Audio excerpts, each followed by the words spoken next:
বন্ধুরা আসুন জেনে নেই ব্রাজিল বনাম মরক্কোর ম্যাচে ব্রাজিলের সম্ভাব্য একাদশ। গোলবারের নিচে সবার পছন্দ অ্যালিসন বেকারি থাকবেন এবং রাইট রাইট ব্যাকে থাকবেন দানিলো। যেহেতু ওয়েসলি ইনজুর্ড হয়ে দলের বাইরে, যেহেতু আপনার দানিলো থাকবে প্রথম পছন্দ কোচ আনচেলত্তির, এবং তার পাশে থাকবে মার্কিনোস, এবং লেফট ব্যাকে থাকবে অ্যালেক্সান্দ্রো ও তার পাশে থাকবে গ্যাব্রিয়েল মাগালেস।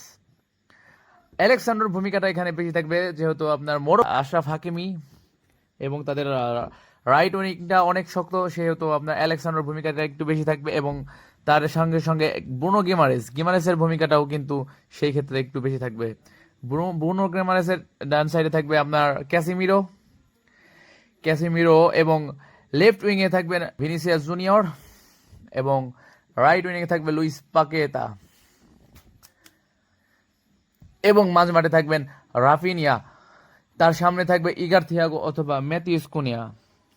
আমার মনে হয় কুনিয়া থেকে থিয়াগোর থাকার চান্সেসটা বেশি, এবং অবশ্যই এখানে পারফেক্ট হবে এনরিক, কারণ যেহেতু এনরিক সুপার সাপে হিসাবে দুর্দান্ত, তো কোচ চাইবে তাকে দ্বিতীয় হাতের পরে নামানোর জন্য।